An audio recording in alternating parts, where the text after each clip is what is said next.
Good evening, everyone. Welcome to Film Snobbery Live. I am your host, Nic Baisley, and we have a very special show for you tonight. I'm very, very excited. I've got special cocktails in a Nic cup. Red Solo Nic cup. Gotta love it. We got a very special show for you tonight. We very special because my thirst will be quenched with lovely Jack Daniels provided by our guest. Our guest tonight is Stage 32 founder, CEO Richard Botto, R.B. We're really excited to have him on. We're going to have a great conversation, talking a little bit about independent film, talking about Stage 32, what it's doing with the film industry right now. It's a social network, people, and it's a social network that isn't Twitter and Facebook, and we're going to get a little bit into that as well, as far as how do they do it, how do they manage, how do they do it so cheap and still stay in business. No, it's a beautiful thing. If you guys aren't familiar with Stage 32, it's a great social network specifically for the entertainment industry. It has a lot of great features on it. We're going to get into it more with RB, but not only do they have the website, they also have the app that you can check out. If you've never checked out on your Android or iPhone, they actually do have the Stage 32 app. A lot of the same features as the website, which is really cool. I was actually able to check out some stuff today on it, and I saw, hey, we're on it, which was great. So I also want to welcome not only the regular listeners to Film Snobbery Live, or viewers to Film Snobbery Live, because this is video. I want to welcome the people from Stage32.com, where we are currently simulcasting. I never know how to say that word right. But I want to welcome everyone. I want to encourage everyone. We have a chat room that's over on Stage 32. It's also on FilmSnobberyLive.com. If you're on it, feel free to sign in.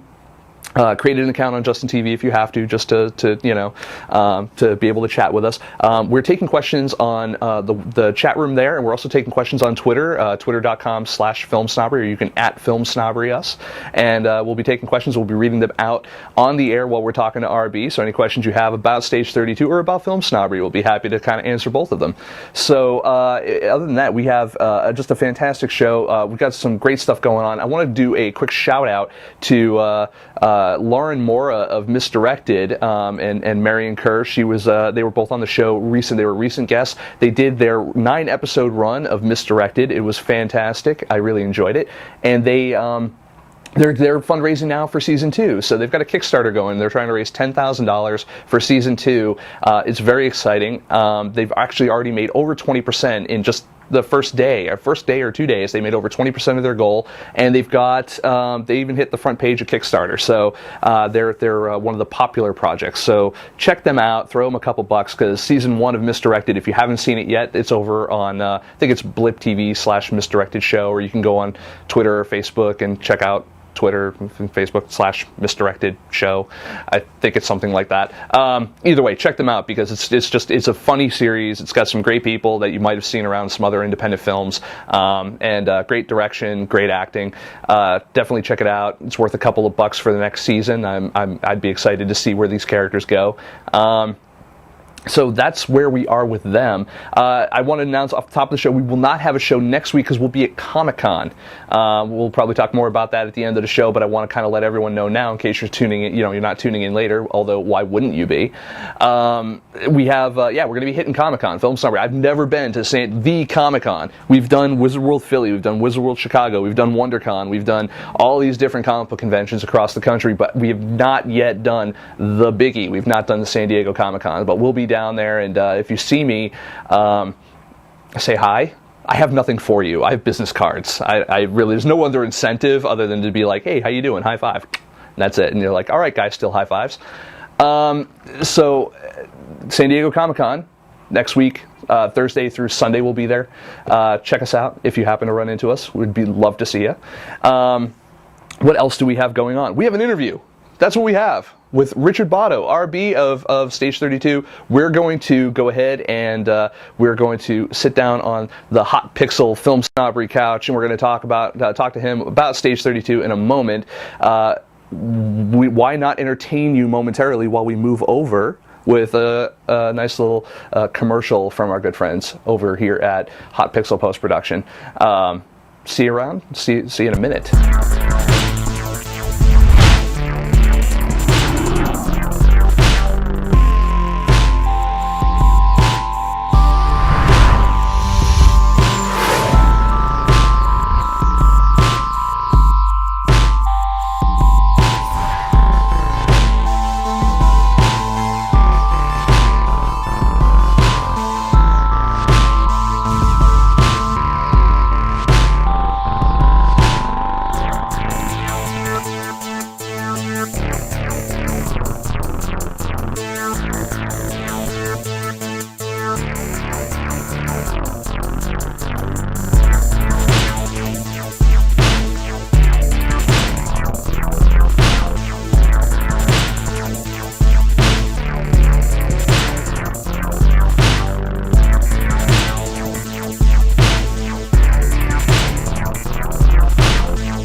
Hey everyone, we're back, and I'm here with RB, Richard Botto, and yeah, man, yeah, you're on, man. I guess I should turn myself on. You should turn yourself on. I'm already turned on. So, you know, it was a long minute. That commercial, a lot can get done in a minute during that Hot Pixel commercial. Is it called Hot Pixel? It's called Hot Pixel. Hot Pixel. I'm a little sweaty because of it. It also could be the fat. Yeah, well, could be the cocktail. Could be the cocktail. This is, yeah, provided by our good friends here at Stage 32, man. Well, yeah. So, you know, bring how long has Stage 32 been around now?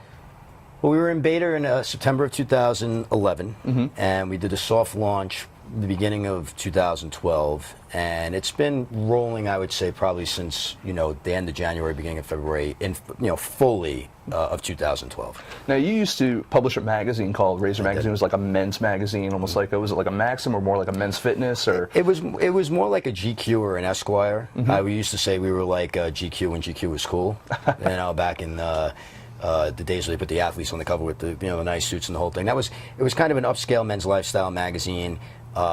We also, one of the other things we used to say was like the magazine that you went to after you graduated from Maxim. And it was a nice run. We had a readership of about 1.5 million at its peak. It was national and very, very well received. Some great writers. It was a fun time. Dying medium, but a fun time. Yeah. How did you get from there to wanting to work with independent filmmakers, specifically in a social network kind of environment? Well, the film thing was always with me, even before the magazine.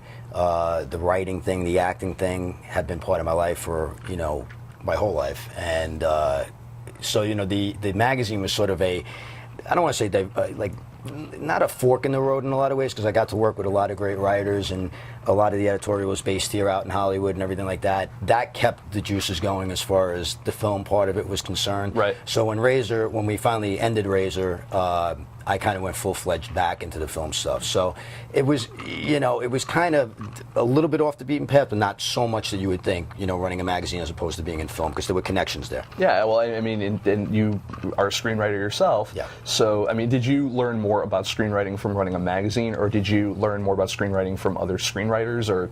Yeah, from other screenwriters. The writing background there was a journalistic aspect to that, but there was, I had written a couple of novels early on in my life that I never really did anything with, but the writing was there, and the screenplay, working in the screenplay realm kind of came a little bit later. I knew a lot of screenwriters through the years, never really wrote in the format until probably maybe 2.5, 3 years ago, but learned mostly from reading good scripts and from reading scripts of friends of mine who had had movies produced. Nice. Yeah. Now, when you're writing, what is your...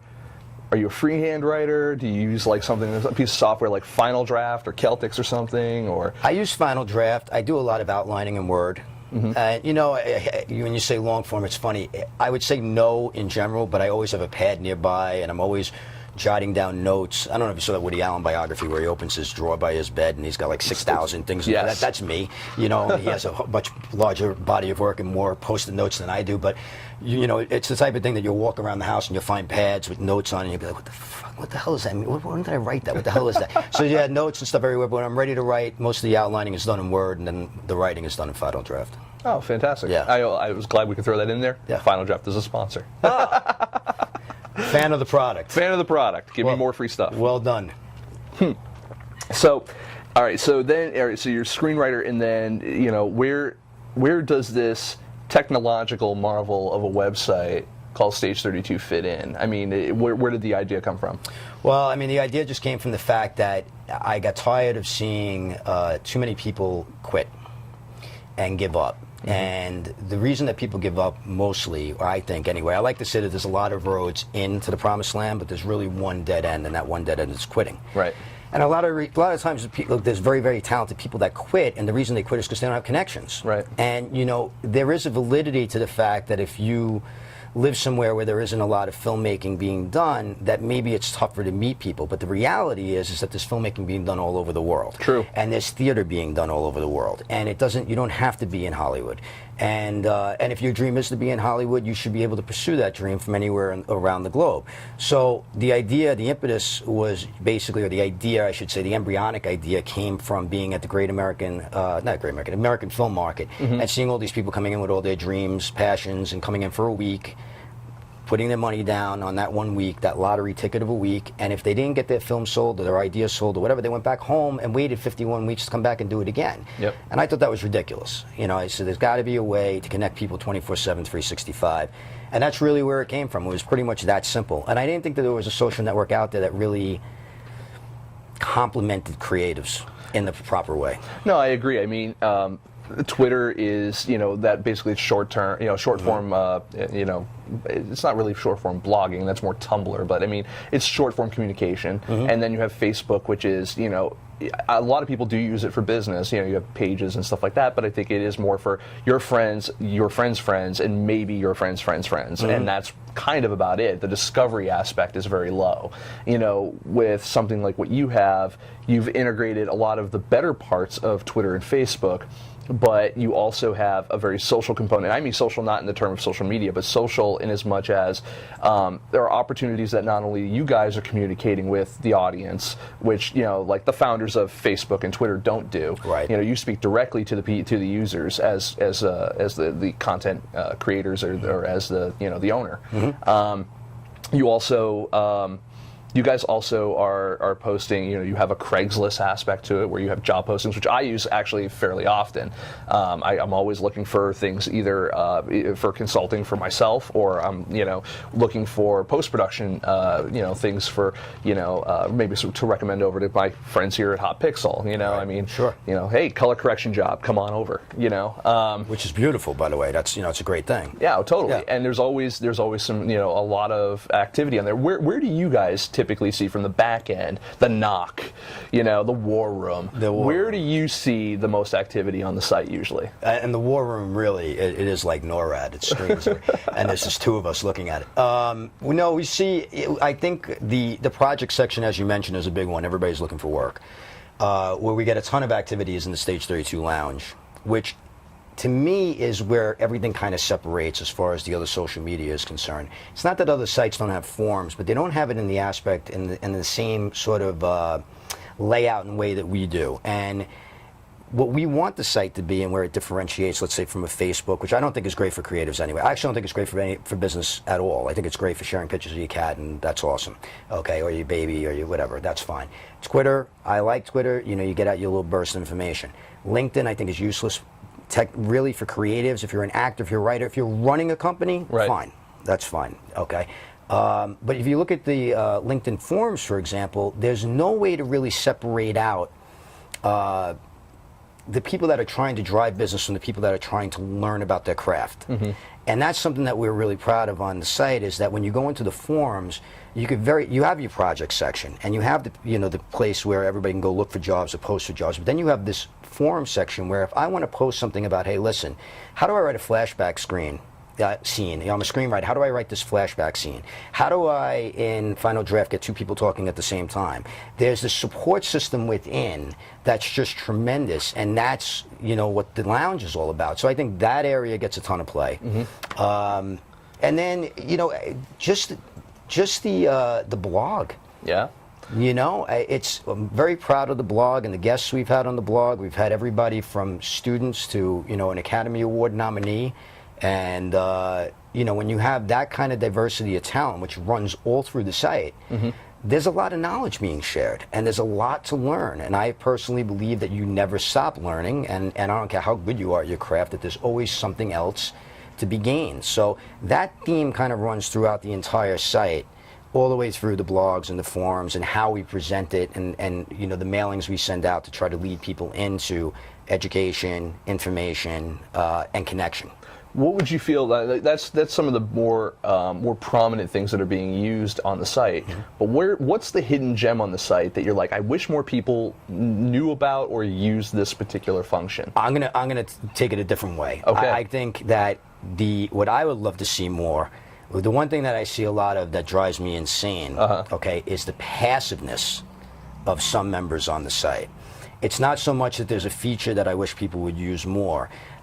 Sometimes with the project section, I think that people don't take the time to understand the site, and maybe they'll post a project in the forum section in the lounge. That's fine, okay? It doesn't bother me. It's more of an education thing, and it's more of an understanding that what's going to work better. Right. But what you have on the site there's a lot of people that have, let's say, 100, 200 connections, and they've posted once, or they haven't posted at all. And it's this sort of thing where, you know, it's the joke, the old actor joke, where I'm a great actor. I did. How many classes have you taken? Well, I've taken, 20 acting classes. Oh, I studied on the Meisner, the whole thing.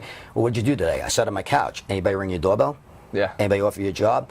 No. Well, that's the same thing on the site. It's if you're not active, and if you're not participating, and you're not reading the blog, and you're not in the forums, and you're not giving a little bit back to the community, then nobody's going to recognize you. And nobody's going to go to your page and look at your reel or look at your log lines or anything like that. That's the area. So it's not necessarily one particular feature of the site, it's the behavior on the site sometimes. Right. The people that have had the most success on this site use the damn thing, and they use it wisely, and they use it in a way where they give first and they take second. They're not out there going, hey, look at my Kickstarter campaign. Hey, you know what I mean? Yep. It's the equivalent of walking up to a stranger on the street and going, like in the middle of rush hour on Fifth Avenue in New York, and walking up to somebody going, hey, you want to give me $1 for my movie? No, you got to cultivate a relationship, and that's the way that people get jobs. And that's the whole purpose, I think, initially of social media. Anyway, I mean, you guys have several tens and more of thousands of followers that are on that site that people use Stage 32. Plus, you have like 63,000 or whatever it is followers on Twitter. Yeah. We have about half that. And I don't know if you're like me, I probably have, I'd say I wake up every morning and half my feed is full of just people asking for retweets and money for their projects, which, I love, but these are people who they've never supported us in any other way. And I like the idea of what you say is like the give back and then ask for type of thing, or cultivate a relationship at least. I mean, otherwise it comes off like almost like bumming for change. No doubt. I won't retweet anybody that's not a member of the site, and there's a reason for that. Yep. I mean, the reality is if you're not even going to take a millisecond to read the 160, whatever the heck it is, 140 character description of who I am and what the site is about, or if you're going to tweet to me and say, what is Stage 32 anyway? And I'm like, really? You can't type that into your browser? They're looking at follower count. They're looking at follower count, that's it. Which is kind of fucking annoying. Well, you get the people, and I was saying, it's not only fucking annoying, but you get the people on the site, the passive people, like you'll get people that will post on Twitter going, I was on Stage 32. Actually, this was even on a forum today, I saw this. I've been on Stage 32 for a year, man, and nothing's happening for me. I can't get anything going. And I look up the guy's name, and he's been on the site for a year, and he's got 8 people in his network, and he hasn't posted in a year. Yeah. Well, of course nothing's happening for you. What do you think? I mean, so I've said this on a million different broadcasts and a million different things and blogs and articles I've written. If you don't want to put in the time, get out. And then that's not even necessarily indicative of just Stage 32 and what they're doing there. It's indicative of probably what they're doing in their career. And I'm sure you see it as much as I do, and especially independent film, you see it all over the place. The people who give up are the people who probably weren't trying that hard to begin with. I mean, every time I do see people who say, like, I can't find a job, I'm like, I've got 5. Yeah, right. I mean, I'm like, there's one out there for you. Mm-hmm. I'm like, you either have to go and ask, which is sometimes hard. I mean, it is. I mean, because sometimes it's sucking it up and being like, I'll have to take, it's not this role that I want, but I'll take this role I can get. Mm-hmm. You know what I mean? And it's just, you have to build up. It's the same thing with screenwriters. It's like, how many scripts have you written? How many scripts have you written? 6. How many have you gotten out there?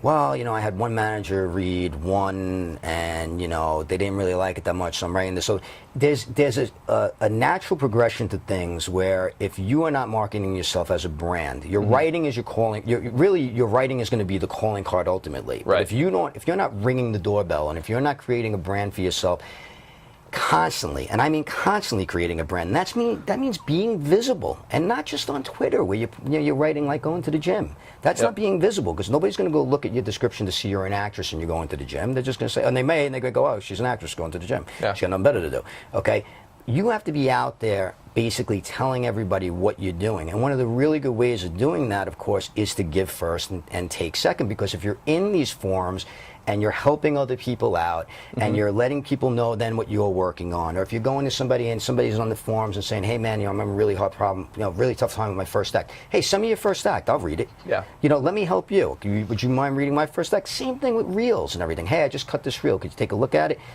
I'll look at yours, you look at mine, let me help you, whatever it is. But if you're just sitting there and you're not doing anything, you're not serious about it. Well, it's an industry of relationships, and film is a collaborative medium. I mean, it's like, a director can be a director, but unless he's also the screenwriter and also the DP and also the editor and also the colorist and also the crafty person and his own script supervisor, and you can make a movie by yourself. I just wouldn't recommend it. Right. I mean, otherwise, you have to learn to work with people. And 100%. it's crazy.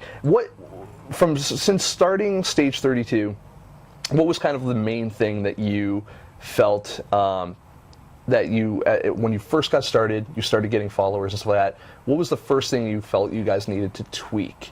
Because I know when I started Film Snobbery, like, we actually kind of started, we covered kind of a little bit of everything, and then I came to a part where I said, Will Smith doesn't need my voice. Right. And I love these independent filmmakers and what they're doing. I love the work they're sending me. So I'm going to do nothing but independent film from now on. We're going to be exclusively independent film. Was there a point at all when you were working on Stage 32 where you had kind of that epiphany of, like, maybe the focus should be here on this part? Yeah, I think that we got to a point where we realized that it needed to be much more than just connecting people. And I don't want to say a Facebook clone, because we've been called like Facebook meets LinkedIn. Right. And I think it's sort of a fair assessment, but I do think there's much more. I think that we realized that there needed to be Educational? Hello, Jack. Let's take another one. An educational aspect to the site. Like, there needed to be something more. You can go, because you can go on LinkedIn and you can, find people and drop them notes and whatever, and you can go on Facebook and do the same thing, or you could tweet to somebody and somebody could tweet back. And there was always that aspect to the site, but what we said was, okay, there needs to be sort of added value to this, and part of the added value of it is to be sort of all-encompassing. You need to have an educational aspect to the site, and I think that's where we tweaked the kind of direction we wanted to take it. And that's when we kind of introduced the lounge, and we said, okay, here's a place to talk about the craft and not just, have this one-on-one thing, but to make it more of a community thing. I got you. Know what I'm saying? Makes sense. Because, on Facebook, a lot of it is really, even though you have sort of a community, even on LinkedIn, even though you have sort of like a community, it's not really... It's a community of just people you've picked. It's not the community at large. Exactly. And it's not it's not totally conversational. No. And that's what we felt. How do we get the conversation started as opposed to just connecting people and having them talk to each other behind the scenes?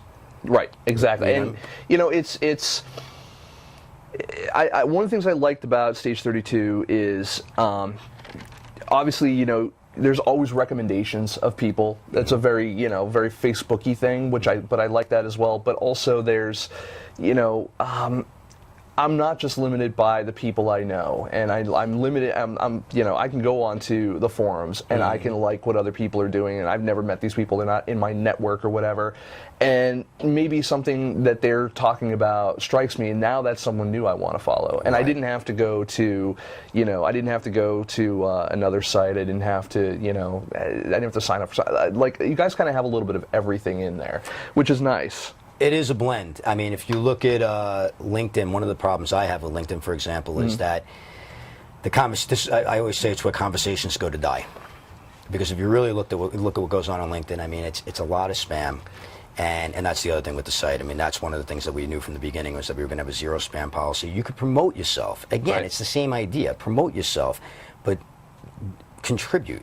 Yeah. You know what I mean? Do it in a way that's not, again, where you're just pulling everybody and, grabbing them by the collar and saying, It's constructive. It's constructive. And I think that was one of the things that we knew early on, was that we have to create a space where it's conversational, again, educational, but it's not, you're not intimidated by being in there. Like, you know what I mean? You're not intimidated by being there. Where if you want to be a spectator, you can. If it's something that you are a little bit intimidated by, and this happens too. There's a conversation going on. We had one the other day where one of the producers, and this is the other thing with the site that people don't realize, that we get a lot of amateurs on this site. There are a lot of very influential people on this site, and there are a lot of managers and a lot of agents, and sometimes they don't list themselves as managers and agents because they want to go around. They want to look. See, they want to look, and they don't want to be inundated with all this crap. And people on this site, people on Stage 32 do not realize that. And that's why they need to be active, okay? But you will get these forum posts sometimes where, conversations where you have a lot of pretty intimidating, influential people in there. And it's all right to look on those. But you know what? You can dip your toe in that water, and these people are going to respond to you. You know what? And I find that in the several years that we've been doing Film Snobbery, and we have to deal with the more seasoned people, more, influential, like you said, or, it can be a little daunting. But I find that most of the time, if you just ask, they're very, very pleasant. 100%, especially if you do it the right way. Yeah, absolutely. You got to have the right approach. Most people want to give back. The one thing, it's probably one of the biggest misnomers about this business in general, is that the people that have had a certain level of success kind of sit in the ivory tower. There are a ton of people in this business that have achieved a lot that want to give back. And a lot of them are on the site. I mean, they really are.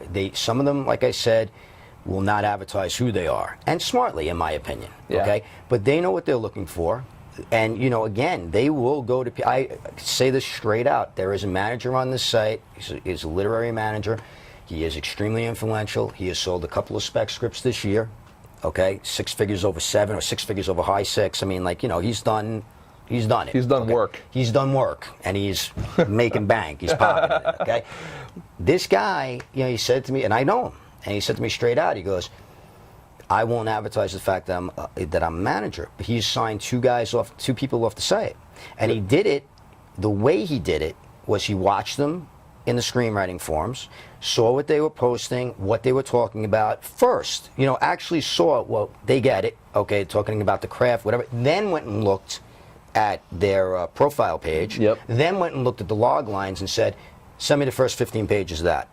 I want to read that. Well, they're getting to know them first as people. And then they're getting to know their style a bit. And to see if they're serious. And then, they're getting the work. And then, if the work's any good. I mean, the work will speak for itself. But again, like you said before, it's how do you get that work to that person? And, you just said it right there. You're like, these guys were out, they were contributing, they were doing stuff. And the funny thing is, if they were doing, whether it's on Stage 32 or just in their careers in general, the same result probably would have been, it probably would have still happened for them, maybe a little differently. Maybe. But the fact is that, you guys at least gave them a platform to do that maybe more comfortably than they are. Because I mean, like myself, I'll go out and like if they're I was just at the Film Independent New Member Night. Meeting tons of people. I took actually Art Fried from Hot Pixel with me. We went and we met a bunch of new filmmakers, screenwriters, and a couple managers, a couple other people. Great people, but some people aren't social like that. Right. Right. And I find especially creatives tend to have that bit of a block, and that comes from being a network engineer myself. I work with a lot of nerds who basically are very comfortable sitting behind a computer screen, but not necessarily the most social people in the world. And it's just it could be tough. But like Stage 32, social media in general kind of gives them that little bit of a filter, so you can kind of you can get to know me a little bit, kind of on my terms. But some people don't take advantage. They don't take advantage, and I think that you hit upon 2 things. Okay, one is that really your online networking should be approached no different than your real world networking. Yeah. It really shouldn't. It's just the pool is bigger, and the opportunities are greater, and the amount of time that the store is open, so to speak, is greater. Okay. That's the first thing, is that you can take advantage of it, like I said, 24/7, 365. The second thing is that if you are intimidated in those situations, you have the opportunity to contribute in a way where you could do it in a way that's comfortable for you, right? And in a way that still lets who you are and what you're trying to do and the work you're trying to get done and what you're trying to push out there. Not only available, but evident just by being visible. Yeah. And it doesn't have to be hang from the rafters visible. As we all know, sometimes it's the more subtle thing that gets the job done. But you got to do it. That's the thing. I mean, if you can't get anything done if you don't put yourself out there on some level. I mean, it's just you have to be seen. And I mean, it's. I know it's tough for some people, but you have to be able to do it. It's funny, is, how you said some people compare it to like a Facebook or Twitter meets LinkedIn or something like that. You're actually more of like a meets thosemeetsmatch.com. in its own little way. It's a profile and a picture, and let's see if we can find the right fit for you. You know, I mean, in its own little way. Yeah, you know, I like that. Maybe you get lucky at the end of the night. I like that. You know, and instead of paying, you get money in your pocket. Now I could talk. Now I could be a target of a lawsuit for match too. That's perfect. Why not? Yeah, why not? Absolutely. I'm not editing that. No, but so you obviously had we'll have to get one of those 6,000 our own patented 6,000 levels of compatibility test or whatever the hell they call that thing. Oh, the match and eHarmony and all that. Yeah, there you go. Yeah.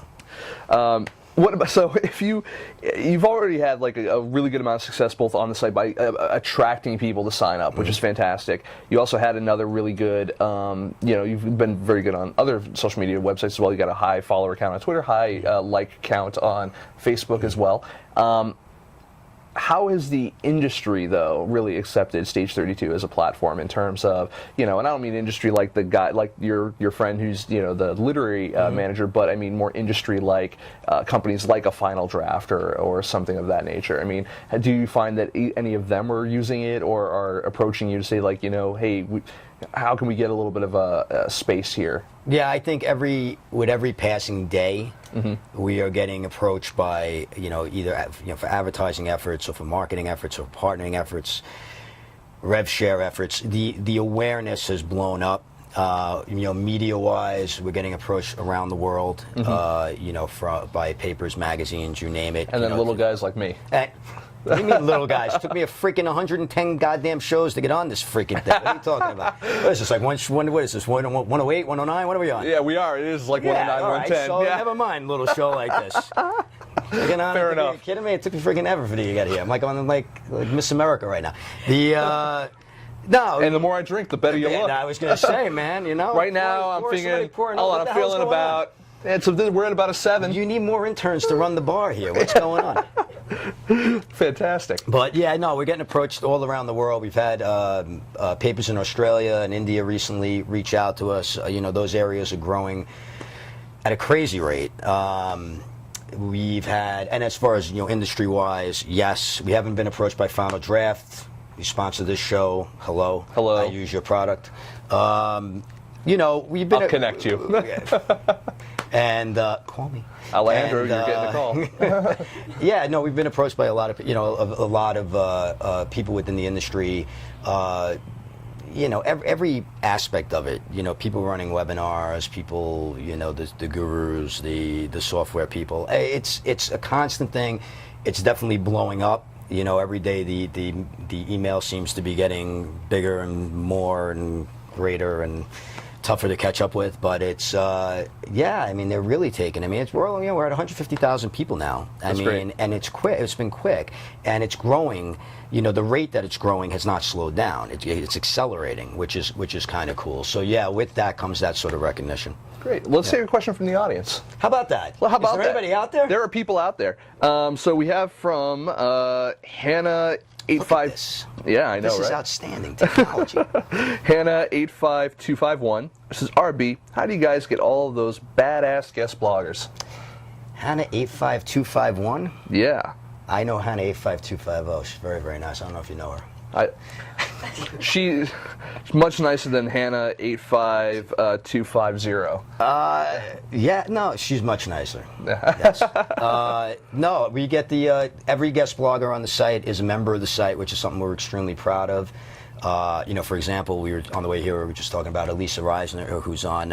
She was in Sideways, and her new show, Orange is the New Black. Yes. Premieres on Netflix today. Watch it. Very good. People like that. Netflix is kicking ass with their original shows. They are. Yeah. They are. I'm not going to lie. Hemlock Grove was not the best story, but I watched the entire season. And House of Cards was amazing. House of Cards was amazing. Amazing. And this is supposed to, everything about Orange is the New Black gets better and better the whole season through. She was a guest blogger. Everybody, Rex Pickett, Doug Richardson, Terrence Stamp. Oh, jeez. You got Zod. Zod, General Zod. How cool is that? No kidding, right? Just freaking. You talk about people that want to get back, people that have done it.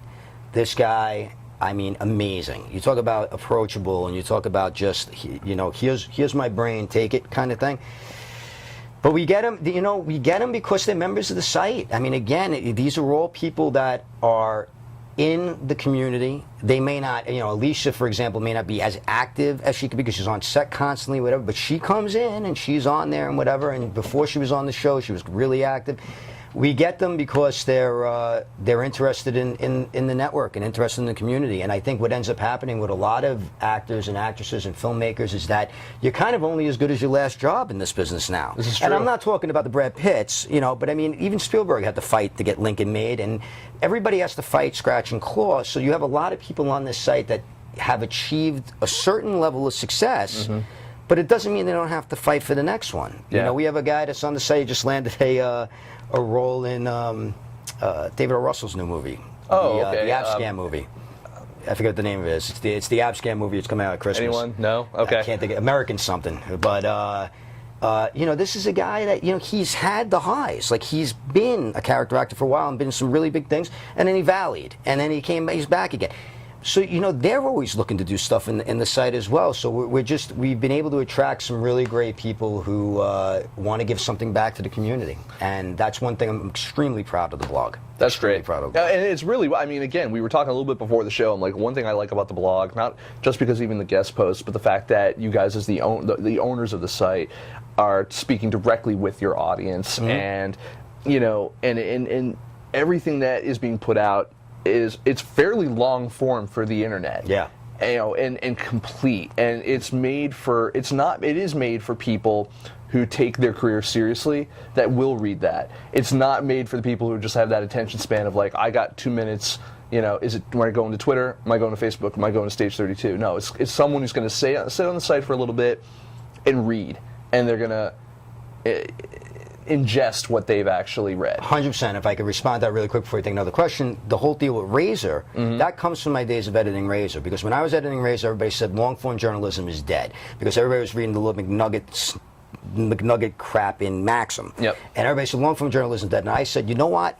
I don't care if I get 1/10 the audience. Mm-hmm. I do know that there is a certain segment that wants to read mm-hmm. that long-form journalism. So when David Mamet came and wrote for us, I didn't say, hey, Dave, write 500 words. No. He's like, I need 3,000. I'm like, take them, make it 4. If they don't want to read it, don't let them read it. And what you said is 100% right. If you don't want to sit through and read the blog, and from somebody that has achieved, has climbed the mountain, yep. then you're not serious about it. No, we feel the same way on FilmSnobbery about our reviews. I mean, we have a 400-word minimum for our reviews for our writers, but I tell them, like, if you feel like you want to go 4 pages on this, go. I'm like, do it, because that's being fair to the person you're reviewing. Mm-hmm. I'm like, it's not about us, and it's not about even the readers per se. We have a responsibility to the audience, but our responsibility first and foremost, especially on the review side, is to the filmmaker, because that's the educational component. 100%. Like, how are they supposed to learn what to do for the next movie or what not to do, well, in some cases, if we don't really take the time to do it. That's why, like, a lot of people I have on the either on the show or we talk to out in the field, and I'm sure you guys find it too, will say like, oh, there are these YouTube things out there. They'll talk about 5-10 minutes, or maybe they'll even go like some of them are 60 seconds, four words or whatever it is. Film reviews or something like that, and they're like, how can you really encapsulate something that someone put years of work into mm-hmm. in a minute? Mm-hmm. You know what I mean? 100%. It's one thing if it's going to be completely parody and it's meant to be purely entertainment. Right. But it's weird. We have another question though. Please. Let's go. Mike from Jersey, 1982. Mike from Jersey asks, what's the best way to get jobs with Stage 32? Go to the project section and be visible. Go check the project section every day. Yep. Be visible. Was he an actor? I don't know. He doesn't say. Well, whatever your craft is, go to that section of the lounge, because a lot of people, like I said, don't always put their projects in the project section. They post about them in the lounge. Go on the lounge, be active, answer people's questions. If you see somebody that's posting a project or has posted a project in the past, because you mm-hmm. can go back and you can look, check to see if it's been filled. Check to see if all roles have been filled. Be visible, check the projects every day, sometimes multiple times a day because it moves quick, yep. and be active in the forums. Those are my suggestions. Yeah, and I've also noticed that some of the people that are posting the projects too, they're posting for certain areas. So if you're an actor, obviously you're looking for acting and stuff like that. But, some of these people too, it is a social network. It really couldn't hurt you to introduce yourself. Well, and that's another thing. We have Introduce Yourself weekends. Every third weekend of the month, we do a weekend called Introduce Yourself. And it doesn't matter if you've been a member of the site from day one or you just joined 5 minutes ago.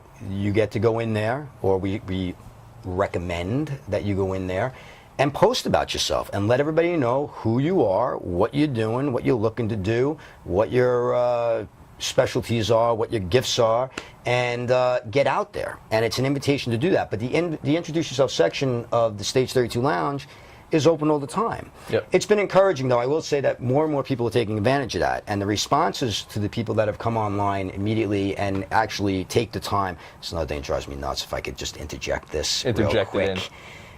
You sign up to the site, on the right side of your wall, in a big freaking blue box, it says Getting Started and FAQ.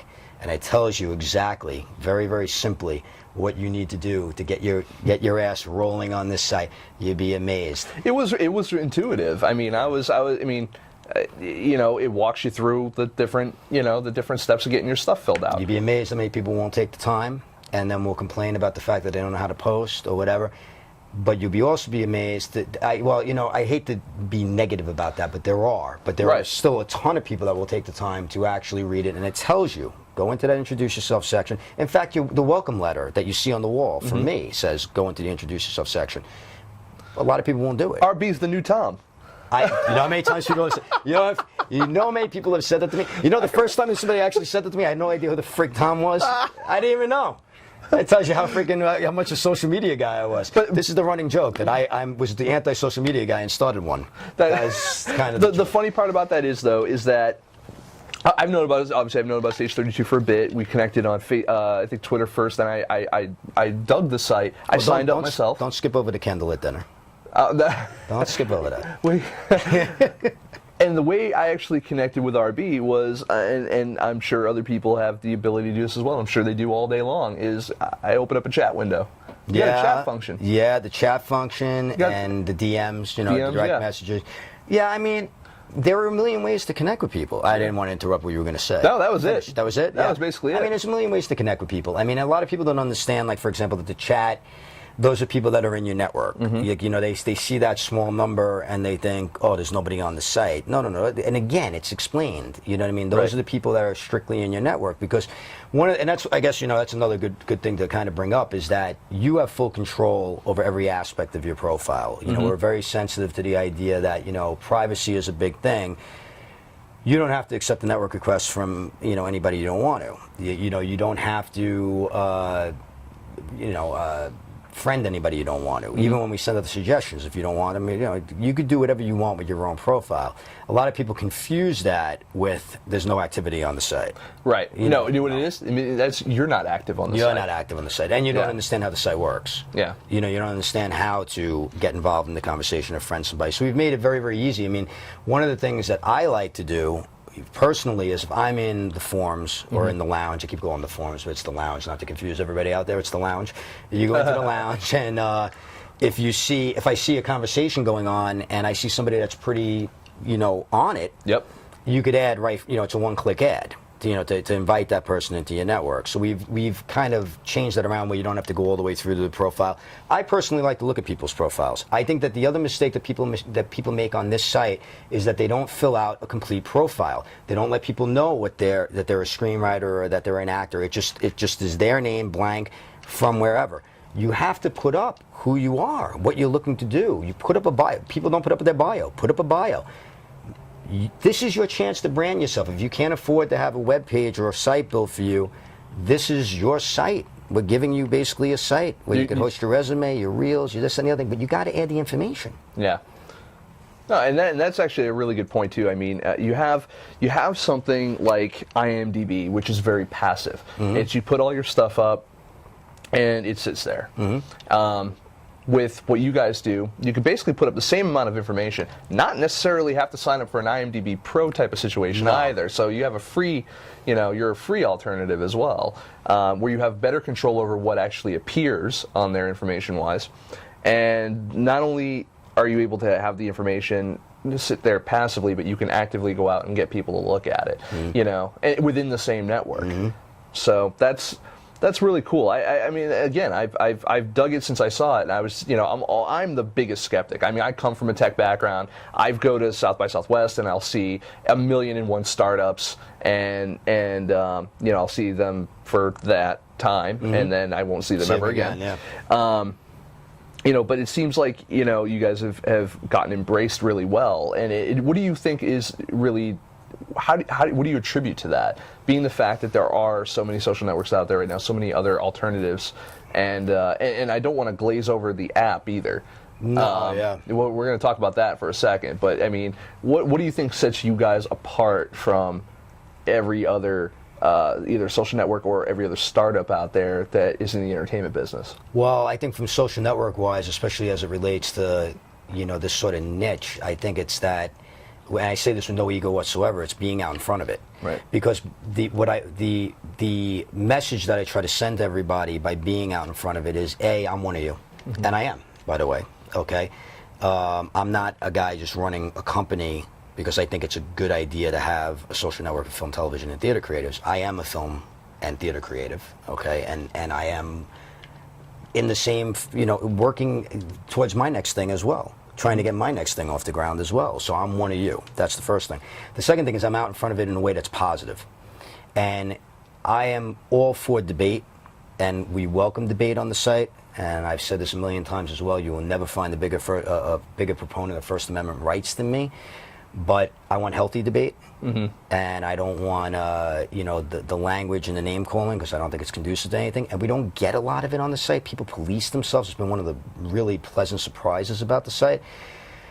But by being out there and trying to promote healthy debate, I think that helps as well. And and I think the third thing is that it is a really, really supportive environment. And it's not just like, it isn't like Facebook where you're just putting up, hey, I wrote a script today, and your 10 relatives are coming on going, hey, that's great. What's it about? These are other people in there going like, oh my God, like, how'd you get through it? Like, you know what I mean? Like, was it hard? How long did it take? Like, you know what I mean? You have any advice for me? Like, that kind of thing. It's a very positive, if you're serious about what you're doing, okay?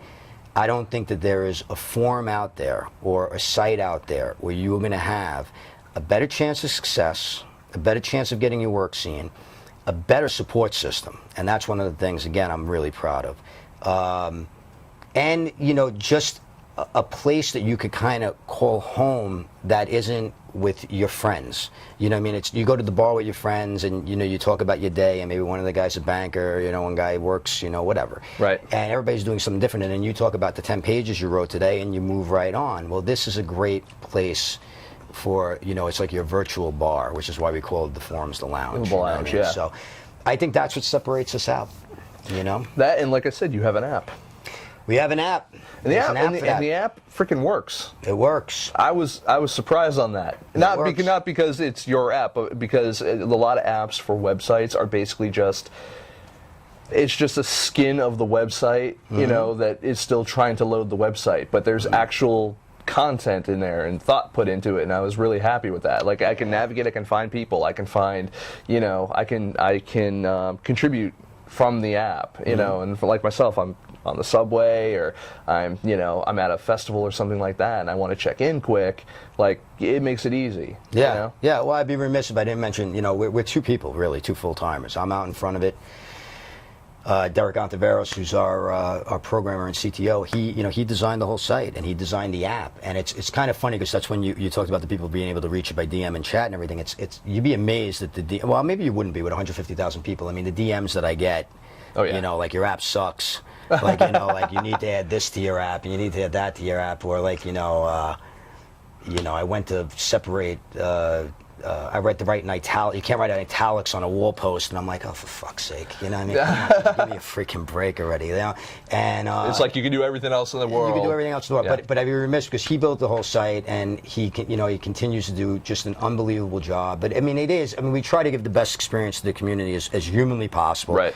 Another thing we take a ton of pride in, and but the fact is, you're growing with the community. We are. I mean, and there's going to be bumps. There are always going to be bumps. But I'll tell you what, the site's never freaking down. No. And I have noticed that. It runs really well, and the technical glitches are, when I say few and far between, I mean really few and far between. Yeah. And when we catch them, I mean, we have everything in place to catch them immediately. To me, the site runs slightly worse than a Swiss watch, but pretty damn close, you know. And you know, the improvements that are on the way, I mean, and we're always constantly looking to improve it, to add new elements to it, to add new features, and you know, it is what it is. So let's look to the future for a second. Not quite the future where we're old men. Can I have another cocktail? We can have another. We can have another. Yeah, how about you? Let's have more cocktail. Right, can we just... I know we can take more questions. We can sit here all night. We got a whole thing of Jack. No, we can't. No. Well, everybody wants to go home. I'm sure. Oh, well, yeah. You know how it is. There. The debt. No, you won't talk about the future. So let's talk about the future. So, the future. In the year 2000. Yes. Going, the 2000. Yes. Love Conan. Yes. Where do you see? I don't want to do that typical question. Where do you see the site in 5 years? Yeah. So where do you see it in one?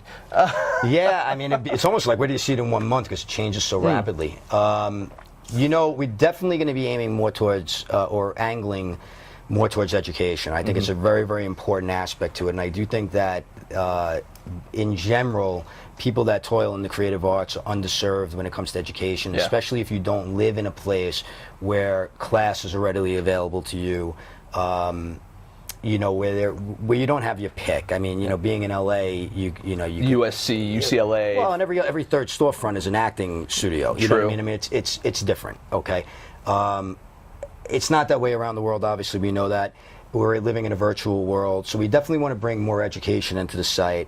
That's going to be a big focus. We're definitely going to, you know, there's also aspects of distribution that we're going to play around with as well, because we do feel that, or I feel especially, that there's a lot of talent out there that isn't being served the right way. You could give that to me. That's okay. Yeah, that's okay. That's all right. That's all right. I'm going to help me answer my question better. You know, I do pour some more funny down his head. I definitely think that, you know, there are too many talented people with very, very good films, and there are too many people doing crowdfunding right, and God knows that there are too many doing it wrong as well. And that's the other thing we could have a 90-hour conversation about. But this is one of the reasons why I want to bring education in, is because I feel like there are people that have very good products and maybe not the wherewithal to know how to raise the money for them, but there's also people that have great products, and you know, we'll get into a film festival or two, and then that product dies. Well, you look at someone like Gary Vaynerchuk, who is founder of Wine Library, did Wine Library TV for a long time, now runs VaynerMedia. Yep. Wrote the book Crush It, wrote the Thank You Economy. But he's a guy. He did a great video out. If you haven't seen it, I think it's called something like "You can't market for shit, and I can't code." I think that's what it's called, or something very similar. Sounds it's one of his more recent. Right up my alley. Yeah, and but it basically talks about it, and I think what it comes down to is the creative. It's that right brain, left brain dichotomy where, you know, filmmakers are really good about putting their passion up on the screen and being creative because that's that side of the brain. But when it comes to the analytical, the business, the even sometimes the social aspects, I think that's all that different side of the brain where they just don't know how to manage it as effectively. Yeah, it's amazing how many really, really good concepts and really, really good ideas I see in a crowdfunding campaign that are completely marketed wrong, and it's a shame. But you know, in the same breath, it's not impossible to learn, and it's not impossible to bring some talent in with you to help you with that. I just think that there is a you know, if you build it, they will come mentality. There's a very if you build it, they will come. I don't have had too much, or not enough. I don't know. This is what I do to the hosts. So I like it. Yeah, You're making me more honest. Yes. No, you're absolutely right. I mean, it's that way from the screen. It's I don't know if it's entitledness or I don't know what it is necessarily. It is ego. Part of it's ego. There's ego, but I mean, you see it from the screenwriting stage all the way through to distribution, and of just like, well, I should be this or that, or I want to get it in theaters, or I want to get it here. And it's like, well, why? Let's answer the question why first. What do you hope to accomplish? You know. Well, and again, this goes back to, and not to go off on a tangent, but this goes back to, you could create really good work, but if you don't have a brand, if you're not, you know, I'm not going to give his name because he probably would get upset with me if I did. But there's a filmmaker out there who, out of New York, and before he shot one frame of film. Well, I shouldn't say that. He shot a couple of small little things that he put together because he had to have the work. But before he went out and shot his first short, real short, and then he shot a feature after this, he he showed his work, his smaller little snippets, like it was like little tiny vignette kind of things, to a bunch of people. And he built up a fan base because people went, wow, man, like you got a pretty good eye, you're pretty good with the camera. Then he went and shot a short really cheap, and he raised the money himself, and he showed that to his people, okay? And they all went, wow, Yep. this is really good. When he went out to raise the $70,000 for his feature, which is not a lot, obviously, for a feature, but he knew what he was doing. He did, I think the campaign was whatever it was, 33 days or whatever. He had that money raised in 17 days. Why? Because he had a base. Yep. And he asked that base to go show everybody else. Okay, he had a brand. People knew that brand. Okay, too many people just think, I'm going to shoot this gorgeous trailer and everybody's going to come running. And No. it's not the way it works. No, I mean, and the fact that the gorgeous trailer is now because the bar's been raised by more professionals that are using crowdfunding, that have access to better material to be able to shoot things better. So the idea of the grunge, the garage band kind of, like, hey, everyone, let's make a movie. It's like, okay, but if we're going to ask people for money for this movie, we should have something that is indicative of what they're going to get, which hopefully is slick. Yeah. Because now you're competing with Zach Braff. Which, we could, again, that's another conversation. Right. But, the fact is that the market has been flooded, and, in like any market that is flooded, there's the people who stand out, and, the people with the better resources tend to stand out quicker. But you do still get some really good stuff. But now, when crowdfunding first started a few years ago, it started right around the same time FilmSnobbery did. So like Indiegogo was like 2009, Kickstarter was 2009, 2010. You have projects that where people are like, wow, they raised 10,000. Then you get someone like Ryan Koo who breaks 100,000. Right. And then you get someone who, it wasn't even, I don't even think the first project to break $1 million was a film project. I think it was the Double Fine brothers who did, the video game. And they're the first to break $1 million. Now $1 million is like the number to hit. Right. And so, at what point are we hitting 20, 30, 40, 50 million dollar projects for stuff that's coming, It may be, and and of course it's all going to change with the when the the SEC gets involved, when the SEC gets involved, and we'll see what happens there, where you could offer equity. I mean, that's going to be a total game changer. But in the interim, yes. And it won't be a game changer for the guy looking to raise $5,000 for a short. No. I mean, it will in its own little way, but people, even if you're selling equity in a $5,000 short, you're really not you're not going to see profits really. Unless, of course, there is a platform for people to be able to show that $5,000 movie where they could sell it maybe online in a way that is, where there's an audience for it. Gee, and if only there was a platform out there that allowed you to put up a page where you had a reel and were able to possibly interact with other people in your community that could help you either spread your message, or maybe even had people that had sales experience or were sales managers possibly, or producers reps that also use this platform and were able to see your stuff. I don't know if such a platform exists. Did you write this down? Yeah. Somebody write this down. This is a great idea. This is a great idea. This is a great idea. But we'll have to go Bill and Ted, and you'll be like Bill and Ted. We'll go back in time. We'll create all this. Pick up Abe Lincoln and pick we'll up Abe. Yeah, Socrates, and we'll be good. Socrates. All right. Let's see. Oh, we do have a couple more. We have a couple more questions, and I think we'll close out after that. How's that? All right. So how about this? Do you guys, Stage 32, host any meetups in the LA area? And I am kind of upset that she didn't also say FilmSnobbery, because maybe we will soon. But that is from Susie Serenade. Susie Serenade. Yes, we do. Well, here's the deal. I mean, and this is, again, it's a matter of exploring the site a little bit. We have in the Stage 32 Lounge a section called Stage 32 Meetups. And since our inception, we have had meetups everywhere you can think of, from, Sydney to Tokyo. I mean, you name it. They've had them, okay, all around the U.S. People will take their networking offline. What they do, a lot of people that want to head this thing up. One of the first ones was in London, and I'll explain how she did it really quickly so that you guys have an idea. She found a bar that was willing to extend the happy hour, and I think she actually, I think, even got a liquor sponsor somehow. You don't have to go that far, obviously, but she found a spot where Although you will get more people with free booze. With free booze, you'll get more people. Yeah. But that would host them. And what she did was she posted in the Stage 32 meetup section. But then what she did was she went into the people section on the site, and she put in her town and brought up all the creatives and sent them all a personal invite and said, you know, I want to take the networking offline, basically, and let's go meet. And the pictures were great. Everybody showed up.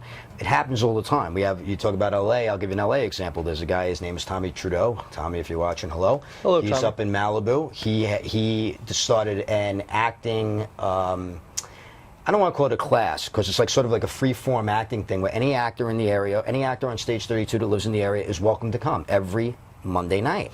And they run lines, they do scenes, and it's a great networking event because you're meeting other actors, and he brings in directors as well, and he brings in producers as well. I mean, so there's people there. Yeah, I mean, we absolutely encourage you to do these meetups, and you should be doing these meetups because there's nothing, the virtual connections are great, but there's nothing better than face-to-face. And, you know, we had a success story recently where a guy from Chicago, screenwriter from Chicago, hooked up with a guy in India, and they're in production on a film, and it's getting distribution worldwide, okay? That one you didn't have to be face-to-face for. That happens all the time on the site, but there's nothing better than being able to be, again, a screenwriter in Topeka who doesn't know any other screenwriters that goes on the site and sees other screenwriters in Topeka and sends them all a message and says, hey, why don't we get together and form a writing group?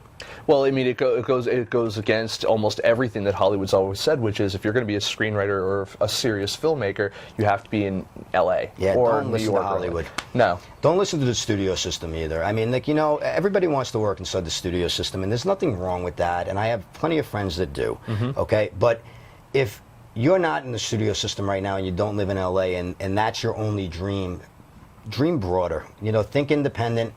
Think about what you could film yourself.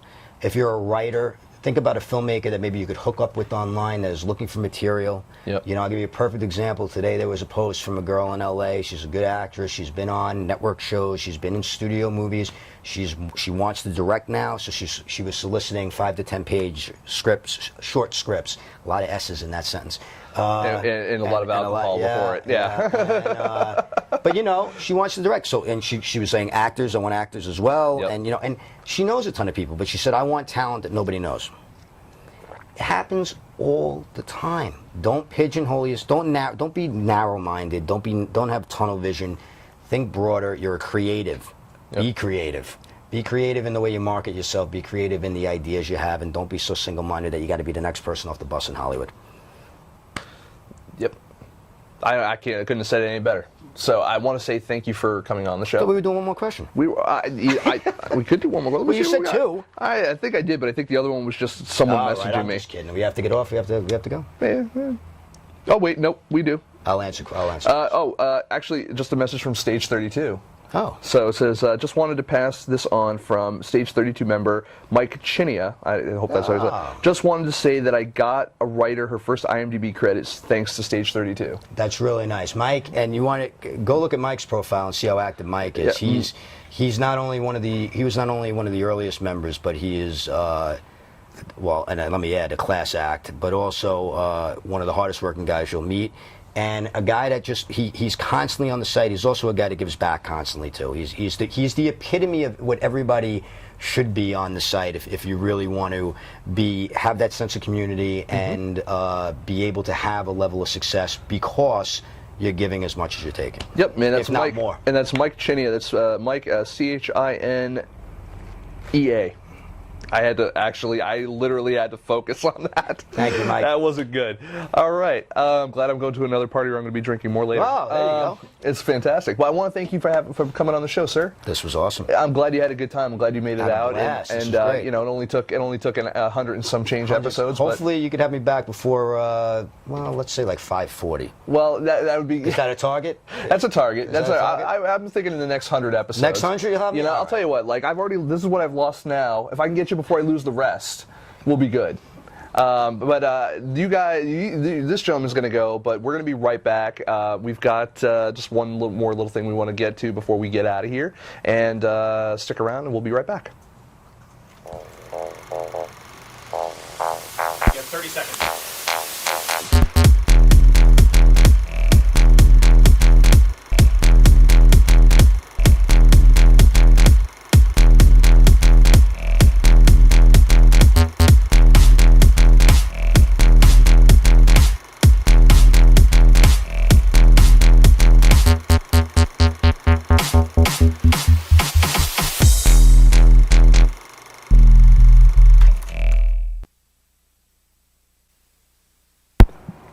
we're back, and very surprisingly so. I just got back to the desk. We're here. It's good. So again, I want to. We just ran the little fun ad from our good friends at Film Festival Flicks, and I want to say thank you to them for actually hosting a great event last night over at the Regal Cinemas over at LA Live in downtown Los Angeles.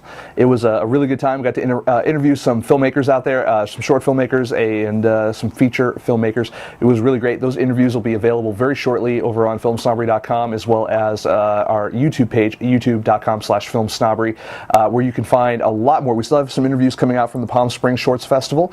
We have some interviews coming up for Downtown Film Festival LA, and we have some interviews coming up for Outfest. Wow, that's a lot of stuff. So, and that said, if you happen to catch us out at any of those festivals, please, drag me around, say hello, don't hit me. It'll be fun. Maybe you'll get a Film Snobbery sticker if I have them on me. I don't know. It's all the swag I got. That and my business card. But hopefully we see you guys around. Again, I want to reiterate, unfortunately, we don't have a show coming up. No show next week because we're going to be at Comic-Con, which, again, is going to be a blast. It's my first Comic-Con. I'm really excited. And for a guy who hates lines, I think I'm about to go into my own personal hell. But at the same time, I'm going to see a lot of friends there, and I'm going to have a great experience, so I'm really looking forward to that. I want to also mention, if you could come back, please. Maybe not next Thursday, but the Thursday after. I believe we're going to be having, I think one of our guests, he won't be in studio, but we're going to be shooting an interview with him actually tomorrow, I think, is Dan Mervish, one of the founders of Slam Dance and the director of the new movie Between Us. It's going to be out very shortly on VOD and DVD, and DVD. And I'm looking forward to that. We have another guest as well. We got a lot of good guests coming up in the hopper. I'm really, really excited. We've got greats like Roger Corman. We've got guys like Phil Lamar. We've got Jay Chandrasekhar coming up, Scott Mosier. I mean, I know I don't have them all booked dates yet, but we've got confirmations that they're coming on, so I want to share that with you guys. I'm excited. So, I think that's it for this week, this little edition of Film Snobbery. I know you're saying no because you want me to plug Sony Vegas Pro 12. See, it is our oldest sponsor. It's actually really great. I love Sony Vegas. Obviously, you guys have heard me. If this is your first time watching the show, you generally hear me, talking shit about Final Cut and saying that Sony Vegas is awesome. I know all these guys sit there and they're like, I'm in a post house that uses Avid and Final Cut daily, and I'm just like, fuck that, Sony Vegas. I love Sony Vegas. I learned on Sony Vegas, and I still have yet to see these guys do anything in Avid or Final Cut that I couldn't do easier in Vegas. But maybe it's just because I'm so accustomed to it. Although Art keeps trying to get me to learn Final Cut. And I just can't. I just don't want to. I'm so hesitant. I'm not a Mac guy. Windows rule. Well, PC rule, maybe not Windows. But anyway, Vegas Pro 12, great editing tool. Buy it, A, because it's cheap. It's actually fairly inexpensive. It's under $500, and also because it comes bundled with DVD Architect. DVD Architect, if you guys want to master and burn Blu-rays, that's the software to have, DVD Architect. And it's coming from Sony, the guys who make Blu-rays, so you know it works. Again, I mentioned it before, I'll mention it again. Our good friends at Hot Pixel, we're here, we're in their color bay. They let us shoot here, it's awesome. If you have a color timing project, if you have an editing project, or if you have an audio mix project, maybe some VFX, something like that, shoot it on over to these guys because they're the shit. They work with independent filmmakers.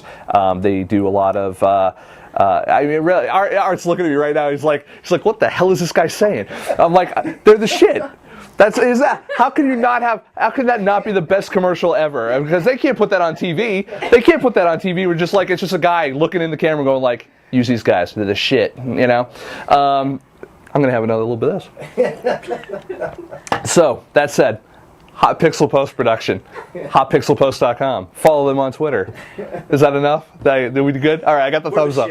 We're the shit. All right. So I want to thank everyone. I want to thank definitely RB for being on the show. Check out stage32.com. Make sure you check them out on Twitter as well. Twitter.com/stage32online, and you can also follow them and like them on Facebook. Facebook.com/stage32. You can also go ahead and follow us every day and see our reviews and our interviews and all that kind of fun stuff over on FilmSnobbery.com. You can watch us every Thursday, except for next Thursday apparently, every Thursday at 7 p.m. Pacific Standard Time over at FilmSnobberyLive.com. And you can also check us out on Twitter, twitter.com/FilmSnobbery, Facebook.com/FilmSnobbery, youtube.com/FilmSnobbery, and please, if you haven't already, subscribe to our YouTube feed, because we're trying to blow that up a little bit more so we can actually use their live feature and broadcast live from YouTube, which would be awesome. So I want to thank everyone for coming and watching the show. I want to thank specifically the people at Stage 32, where we were simulcasting. We were casting it out. Okay. I want to thank everyone at Stage 32, because it's a great little community over there. Big community. It's a great community over there. It's a great community over there, and it's our first time really kind of speaking to you guys directly, and I'm really happy that we got a chance to do so. So I want to thank everyone over at stage32.com for making that happen, and I want to thank you guys for watching, and watch again. So see you in a couple weeks.